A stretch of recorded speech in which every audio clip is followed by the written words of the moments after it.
Jets fans. It's a good thing, this Happy New Year thing, isn't it? You can make a case that we're kind of, ending it. Oh, the garbage, put it all behind us. It's a good little moment in time. It's a good vehicle to say, all right, from here on out, we're going to be this. Yeah, we'll see. We've been here before. Happy New Year 2024. What are you going to do? Jets fans, I am Green Bean. Welcome to episode 144 of Green Bean's Jets Pod. Look at us. We're still here, hanging out, watching this baloney of a franchise. It's a funny thing, you get, there's like these phases, right, of fandom. We do it every year. Different sections of us kind of have different processes, but it's the same every year, pretty much. Now, we get real excited. This year in particular, we got really excited. Didn't we? Were we excited, man? The September 11th games, the Hard Knocks, right? The preseason. All the stuff. Oh, my gosh. All the stuff. We got really excited. We know what happened, but, went down the tubes, and we had this, it was early enough that we thought, okay, well, that sucks the balls. And you saw it in the game in Dallas. The team just still looked like, oh my God, is this real? We managed to kind of gather our forces and overcome the Bills in the Monday night opener. But it looked like you could see it in Dallas. We just looked like we were shell shocked, right? We just weren't there. But we managed to scrape up a season and Zach, we're, okay, man. He's had some time with Rodgers, new offensive coordinator, a year older, different receivers around him, all kinds of stuff, right? So we get excited and then there's the anger with the disappointment. Come on with the penalties and the lack of penalties in the Chiefs game and all this stuff, right? We go through these disappointment. Then you get a little more hope and the disappointment, and then you get to a point where I am currently at this exact moment. I'm recording this New Year's Day, the first day of 2024. You get to this point where you're like, woo, that's how you feel. I don't get it. Am I mad? Am I upset? Am I happy? Do I want him to lose? Screw you. Fire him. Don't fire. Where are we? It's crazy. Now, do we allow ourselves to have hope going into the offseason? That's kind of where we are. Look, dude, if any season gave Jets Nation the hope that we were going to overcome and persevere, it was this. Can I remind you why? It's not just Aaron Rodgers, everybody. That wasn't it. That was like the cherry. Big golden gilded cherry. You know what I mean? But don't forget, we had numerous All-Pros, rookie All-Pro, Sauce Gardner. We had Quinnen Williams, C.J. Mosley. We never get All-Pros. Every couple of years we get one. The myriad Rookie of the Year awards, right? For going into this, we owned it last year. So we had all these Rookie of the Year awards. Sauce is an All-Pro. Quinnen's an All-Pro. C.J. Mosley's an All-Pro. We got Pro Bowlers, Hardy, and all this fun stuff. Then we go into the Hall of Fame. Or let's call it, what was it? The NFL Awards ceremony. We go into that one. We learn that for the first time in our entire history, the Jets have an offensive Rookie of the Year. Okay? First time ever. But not only that, also for the first time ever, we got both the offensive and defensive Rookies of the Year. Oh my God. Tell me what's happening. Somebody pinch me. This is ridiculous. This is madness. But then, the same night, we get a first ballot Hall of Famer in Darrelle Revis. First ballot Hall of Famer, Jet. Darrelle Revis.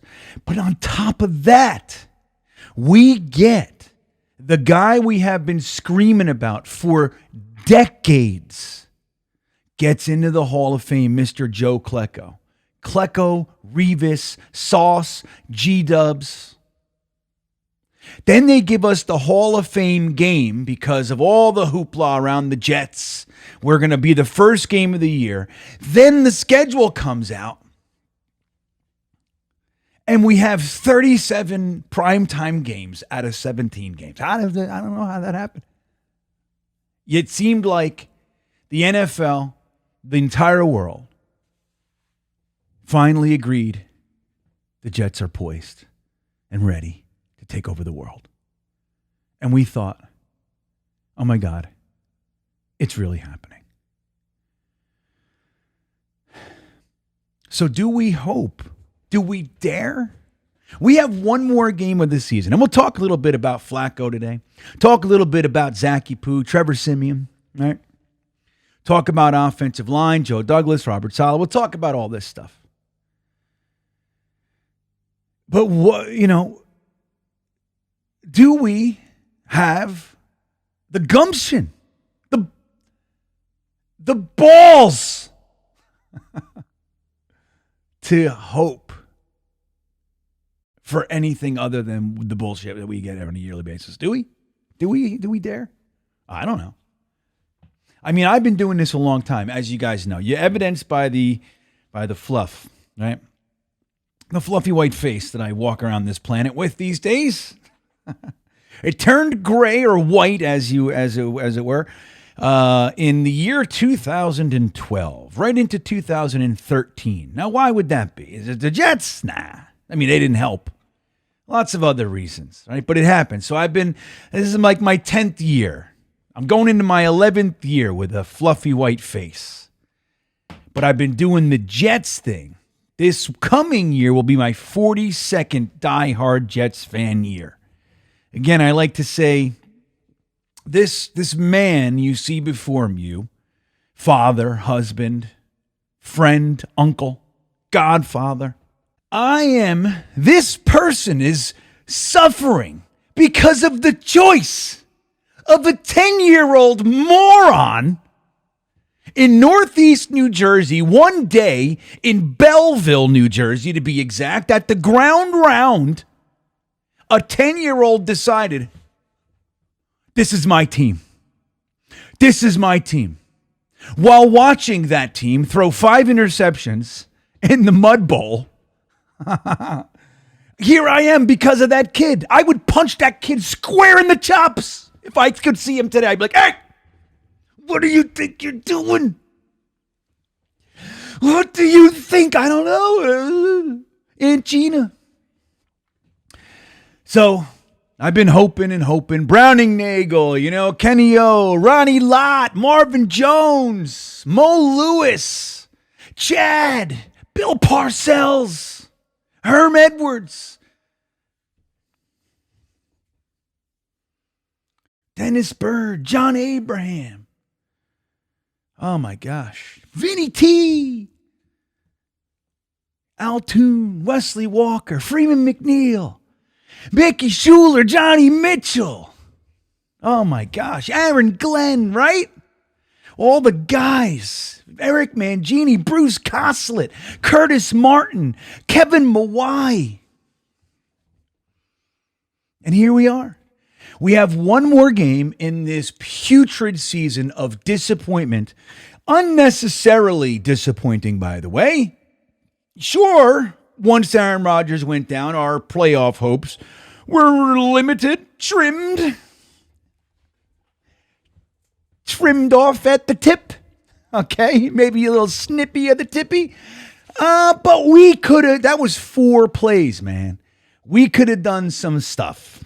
And you see it around the NFL. It's not that we're dreaming that we could have done some stuff. We have arguably, it's not even arguable. We have one of the best defenses in the NFL that has by and large, not been assisted by its offense. Okay, that's just the truth of it.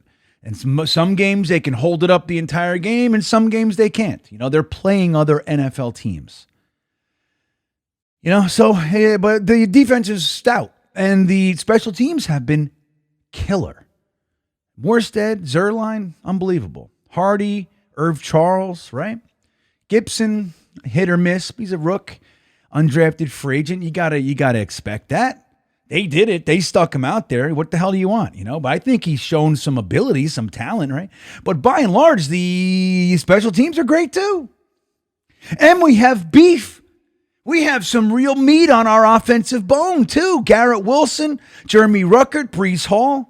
Even, Tippmann looks like a stud. I mean, we have some real legit players on there. Not enough, obviously. It all comes down to quarterback and offensive line. And you see that, But so, is this regime, like going into this season, number one, the draft last year was garbage. The offseason last year was garbage. Other than getting Aaron Rodgers, it was garbage. It was a bunch of, there wasn't a single Jets fan that went, I really like what they're doing. Everything felt like okay, but where's the, okay, but are we gonna, okay, that's fine. Wes Schweitzer, right? Cole Hardman, Alan Lazard, Reggie Cobb or Randall Cobb, right? I mean, it's like, okay. Will McDonald, I'm sure he's going to be great. I like the player. Will McDonald, linebacker, Iowa State. Let's go! Wow. All right. What the hell just happened? I didn't see that coming. So do we dare? I mean, we had the 2022 draft. It was, I think the best draft in our history, right? From, Sauce to Garrett to Jermaine, Jermaine Johnson is coming around the mountain to being a guy that just might end up finding himself in the top 5, top 3 edges in the NFL. I mean, he is on his way if he continues with this trajectory, man. Right into Breece, right? Breece Hall, Jeremy Ruckert. It's a great draft. Max Mitchell and Michael Clemens. Michael Clemens has had his moments, but, and let me make a comment about this too. I'll show you right here. You see the Michael Clemens with the Cleveland Brown fans saying F you to them? I saw so many tweets and so many comments like, this is embarrassing and he should be cut. I don't know. I'm going to tell you honestly. Number one, I laughed the first time I saw it. I laughed. Number two, I have zero problem with it. If he gets penalized, he gets fined. Who cares? That's on him, right? I don't care. You got to understand something, and I've been trying to tell you guys this a long time. Cleveland fans are the worst, okay?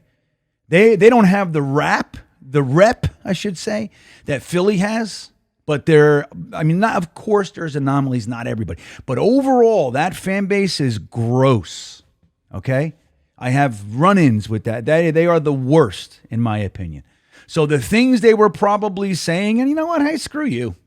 And I thought he was being funny, too. It was funny. So there's that. We could disagree about that. I don't care. But as far as on the field, Max Mitchell's been a big disappointment. Who knows? He's, where he'll be. He's only come, this is his second year, so who knows, right? But Michael Clemens has shown, he's had his flashes, and clearly he's like an animal, right? But, how effective he can be, we don't know. But so up till the 4th round, that draft is rock solid. But last year's draft is, other than Tippmann, you got Izzy. It's fine. I mean, who knows what he'll be? He didn't look, it's not something that you go, oh my God, that's the, who knows? But Zaire Barnes, we saw none of. Maybe we'll see him in the last game of the year. I think we should. You got Converse and Trey Dean and all these guys. I don't know. You know what I mean? Like, what are they? I don't know. I think Carter Warren looks like he might be a player. That'd be nice, right? Right tackle. That'd be good. Maybe Carter Warren can be our right tackle. Who knows? Or at least competition for it or in depth, right? He's going into it. He's just finishing up his rookie year, so we got him for a few years, so that's great. But, man, giving it to this regime again, it's like, I've supported the regime. I don't know what they did this offseason, especially coming out of 2021 with all the offensive line injuries. You thought, like, they're going to overkill this. And they didn't. They went back into it. The only real tackle, they drafted Carter Warren, who was injured, and they brought in Billy Turner. That's it. Here we are playing AVT at tackle again. It's weird. Dwayne Brown and Mekhi Becton. So it's going to be an interesting thing. Now, the Jets could, going into this offseason, the Jets could have anywhere from $50 million to $100 million in salary cap. Now, obviously, if you have $100 million salary cap, that's because we did a lot of things. We have to get a lot more players in here. So it's not like we just magically have it to spend on one dude. It's like, you end up having to, rebuild half your roster, which might be what you need to do, quite frankly. The offensive roster, I don't give a shit. I mean, you keep Brees, you keep G-Dubs. You obviously want to get Tim Boyle back, right? He's important. Ruckert, Tippmann, Warren, right? Izzy, right? You want to keep these guys. And then you got you got the Gibsons, the Brownlees. The Irv Charles is a special teams guy. I mean, he's gonna stay on the team for a while. He'll be the sixth wideout for a long time, in my opinion. Plus, he's big and strong, and who knows what he can do on the offensive side of the ball. But he's a special teams. He's strong. He's not hardy, but he's strong. He can come out of the smoke here, out of the dust, and be one of those guys that you get. That's great. You need those guys. But I don't know, man. It's going to be interesting to see. $100 million. Let's say we have $80 million in salary cap. $75, $80 million in salary cap. You get a couple comp picks. Maybe we trade Zach for something. I don't know. The Bryce Huff thing. Bryce Huff. Drafting Will McDonald. It's a sad thing to say, guys. It's sad to say. I'm just going to say it. Like, it is my opinion that Will McDonald was the pick because we're letting Bryce Huff go. We're not planning to pay an undrafted free agent pass rush specialist, even though he's damn near elite, starter money. They're just not going to do it. So what are they going to do? They're going to tag him. And they're going to trade him. And the word is, and I've talked to some people, the word is the Jets are hopeful they will get a second-round pick for Bryce Huff. So that's what they're going to do. I mean, Will McDonald said it. Unless he got hurt and sucked. And as soon as we drafted that guy, Bryce Huff was, What the hell just happened? Now, Carl Lawson's gone, so I don't know, man. Maybe they keep them both. But so that's what I think. JFM... all those guys. So there's a lot of work to do, but really the offense is where you got to look. The defense, you trim here, tweak there, that kind of a thing. It's the offensive side of the ball. But the good news is this. Like I said, you got Garrett Wilson, you got Breece Hall, you got Jeremy Ruckert, you got Conklin. Those guys are good. And you happen to have a Hall of Fame quarterback coming in. Now, can he stay healthy? We thought. He has missed, a handful of snaps in 10 years. It's crazy, man. But so that's what we got, though. So there's reason, if you could do this right. But so what do we do? Now, what helps it? Here we are. This is where we are now. Every year we do this, too. To tank or not to tank? Are wins better for the team, or is the tank better is losing better for the team? Now, if they're trying to lose, which Saleh has said they'll never do because you got to put yourself in the player's shoes, and I don't have to put myself in anybody's shoes, buddy. You guys just got here. I don't want to put myself in anybody. You put yourself in my shoes, friend. Okay? We watch this shit, and they overcharge us $100 to park. The stadium sucks. Whatever happened to just taking the thing to the stairs to your level? What is this madness? That stadium is... Anyway, so we're at this place now. We're going into the Patriots game. Now, so even for people who want to tank, who want to lose out, it's real hard to want to lose to the Patriots who've beaten us so many times. Do you know how many? Let's take a look at this. Let's take a look at the Jets-Pats overall record. You guys ready for this? So here's the overall record of the Jets-Pats. Now, this is coming from the Patriots side of things. So W's mean the Pats won. L's mean the Jets won. Okay? So clearly we know this. Look at this nice stretch right here. You see this? from September 24th of this year. This is the big 10-point game. Look at this. 3-point game. Oh, this is gross. So all the way from 2016, and we haven't won once. So this is it. We have one more chance this week. But so they lost in overtime. That's the game where they just deferred in overtime. We'll kick it. Remember that? Decker, Marshall, Fitz, all those guys. So then they beat us the 3 times before that. And then we beat them here, 2013. So then they beat us 1, 2, 3, 4, 5 before that.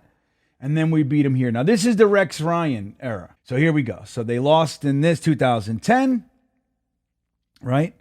They lost in 2008 or 2009, 2008, right? So there we go. Yeah, so then we got one low. Look at this. So look, dude, all the way back until 2001. I know we talk about this winless streak against the Patriots, but since 2001, we've beaten them 1, 2, 3, 4, 5, 6, 7, 8 times since 2001. That is 23 years, 2 times a year. That is 46 times. How many times did I say? 1, 2, 3, 4, 5, 6, 7, 8, 9, 8. 8 since 2001. 8 out of 46. Dude, if there's dominance in this game, that's it, man. 8 times in 46 or 45, because we're about to do the 46th, I think. If it's one off, don't bust my balls. You know, in the comments, you guys know who I am. It's not my strength. I'm counting right in front of you and I can't do it. So then they 1, 2, 3, 4, 5, 6 more times. That's 3 years. And then look, here we go. We got to go back into the 90s. You get 4 out of 5. Look at this. Oh my gosh. 1, 2, 3, 4, 6, 7, 8, 9, 10. So 8 out of 10. Not bad. From 89 to 92. Or 93. I remember that. But that's what it is. So here we are. We're going into the Pats game. And even guys who want to lose because of the draft pick thing. And it matters, man. Because there's a lot of 6 and 5 win teams. And if they all start, you know what I mean? Like last week, this week was no good for us. You know, the Titans won, the Giants lost, the Giants lost. All that stuff. So the Commanders lost. So it really didn't help us. But we can still be helped next week, most importantly, by a loss. But damn it, we got to root for a loss against this. So there, it's tough. Now, what about this? There's a possibility that Zach Wilson plays. Here's Zach's tenure with the New England Patriots. So Zach has lost 25-6, 54-13. This was the 4 interception game, by the way. I was at that one. That's fun. Then he lost 22-17, 10-3. Then the 15-10 this year. Zach couldn't do a damn thing. Our offense was stuck in the mud. So if Zach does get cleared to play one more game as a New York Jet, it happens to be against the Patriots, a team that has stymied him like nobody's business. Do we root for the kid? Does it matter? It might be Belichick's last game. Does it matter? Does it? Does it matter? I mean, look, I root for wins too. It's a funny thing against the Browns. I didn't think we were going to beat the Browns. I hated the idea of Flacco and Elijah Moore. We knew it was going to happen. We talked about it before the stream. What's the most painful thing that can happen in this game? Flacco to Elijah Moore for a touchdown. We knew it was going to happen. It happened. It hurt.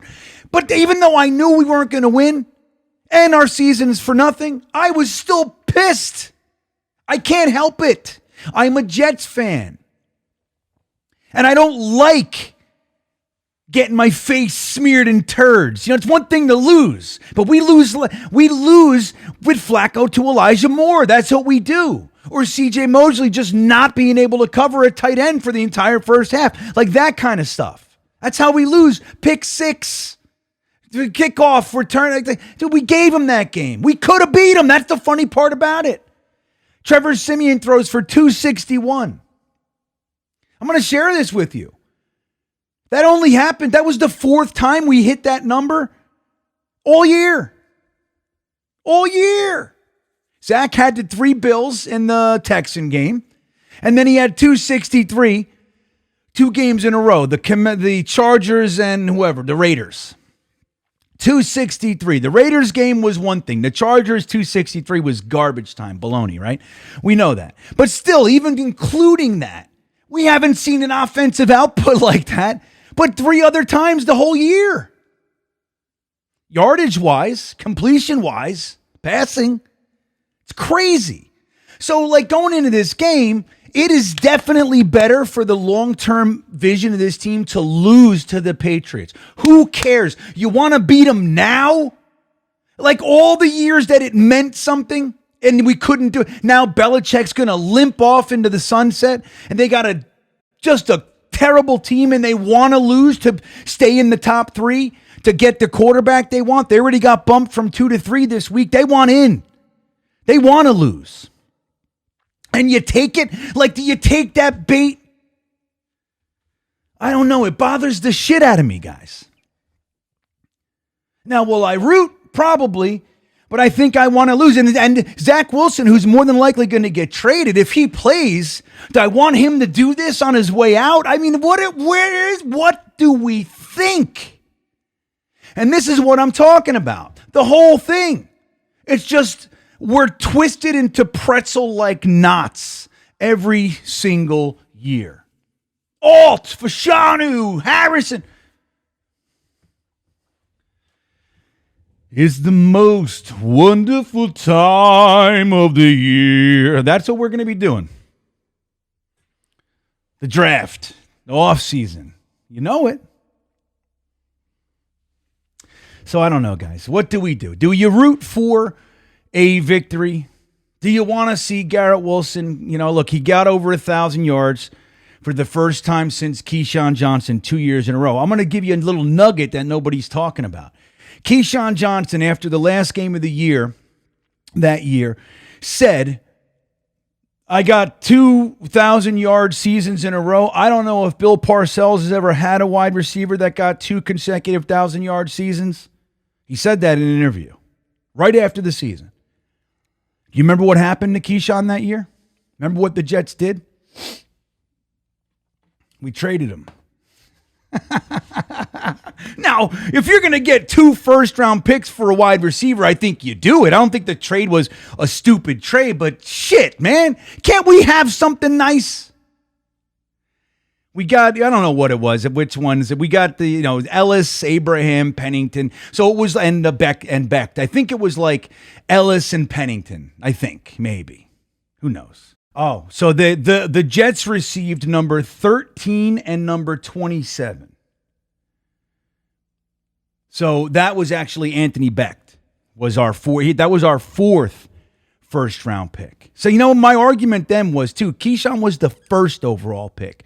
You traded him for 13 and 27. It didn't compute to me. It still doesn't compute. But we had 12 and 13, right? So we got John Abraham so we had 12 and 13. So Sean Ellis was 12. 13 was John Abraham. Whatever the other one was Chad Pennington, and then 27 was Anthony Beck. So, do you like that trade? Do you do it every year? Then we traded John Abraham for a 2nd. Mangini came in and traded Abraham for a 2nd-round pick.